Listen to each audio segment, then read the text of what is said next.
In the days when the children of Israel had returned from captivity and were rebuilding their city and temple, the prophet Zechariah arose among them to bring a message of hope, encouragement, and prophecy from the Lord. Zechariah was the son of Berechiah and the grandson of Iddo. His name means "the Lord remembers," a powerful reminder that despite their suffering and hardships, God would not forget his promises. His grandfather's name, Iddo, signifies "the Lord is praise," which foreshadowed the praise that would eventually be given to God through the fulfillment of his promises. Zechariah's story begins at a time when the Jewish community was struggling with opposition and discouragement. The temple's construction had begun under Zerubbabel, the governor, and Joshua, the high priest, but it faced continual resistance from neighboring peoples. Despite these challenges, the people persisted, driven by the hope of restoring their worship and their nation. Zechariah was a contemporary of the prophet Haggai, and together they served as messengers from God to urge the people to complete the temple. The history of Zechariah's ministry is marked by divine visions and messages.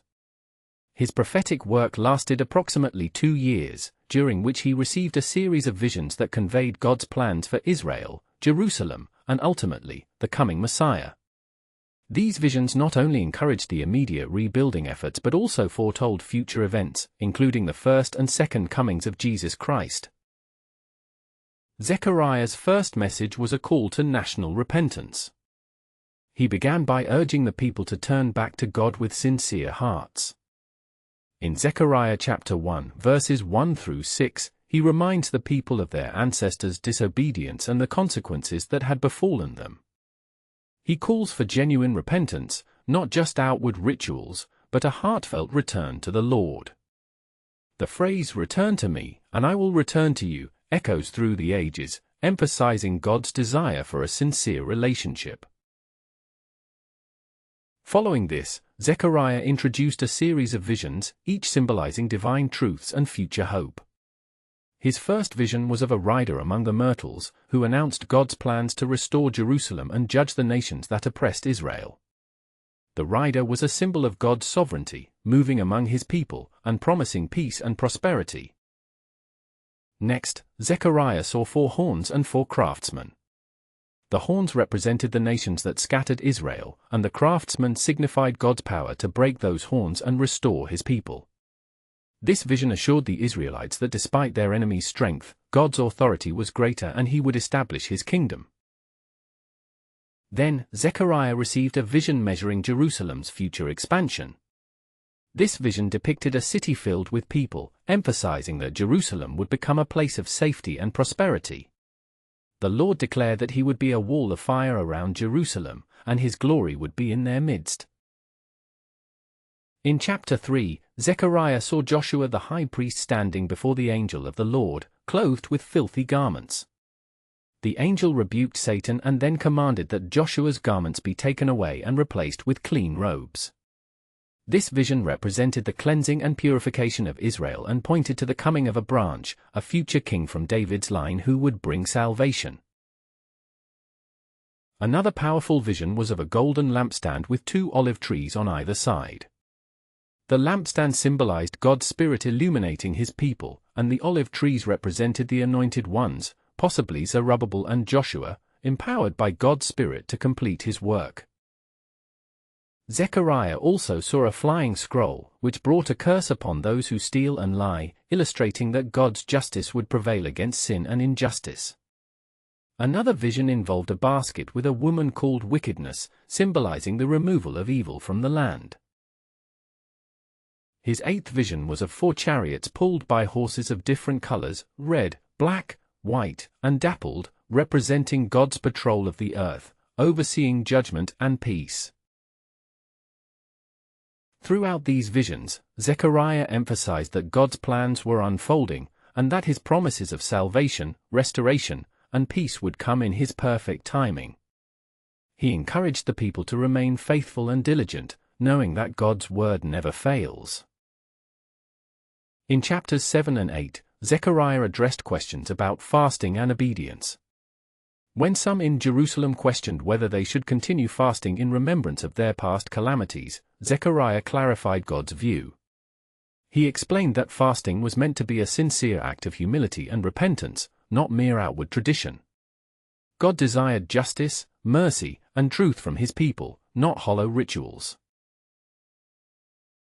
Zechariah prophesied a future time when fasting would turn into joyful feasts, symbolizing a world of peace and abundance under the reign of the Messiah. He foretold that nations would come to Jerusalem to seek the Lord, and there would be no more fear or violence. The prophecy painted a picture of harmony, where children would play safely in the streets and elders would sit without worry.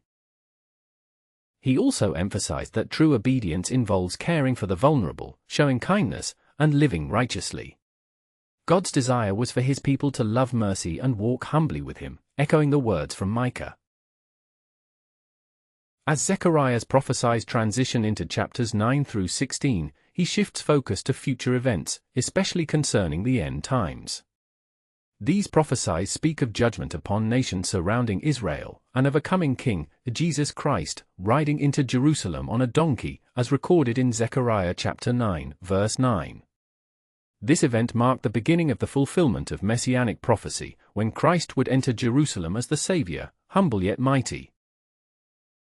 Further, Zechariah foretells the betrayal of the Messiah for 30 pieces of silver, a prophecy fulfilled when Judas Iscariot betrayed Jesus. He also describes the piercing of the Savior, indicating his suffering and death. These details underscore the divine foreknowledge of Christ's sacrifice. The prophecy continues with a description of the day of the Lord, a time of judgment and judgment's victory. Zechariah describes a future battle in which nations will gather against Jerusalem. Yet, God will intervene, and his power will defeat the enemies.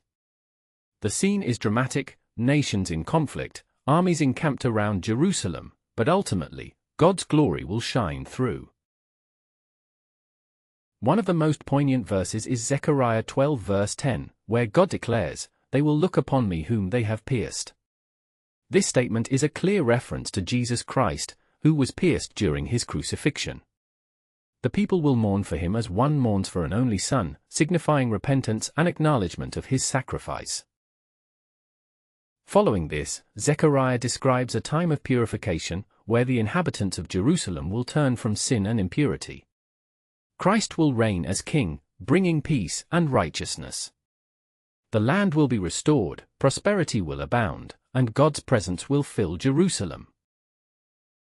The visions of Zechariah culminate in the promise of a glorious millennial reign of Christ on earth, where justice, peace, and righteousness will prevail. The Lord will be their God, and they will be his people forever. The entire message of Zechariah is one of hope, divine faithfulness, and the certainty that God's promises will be fulfilled.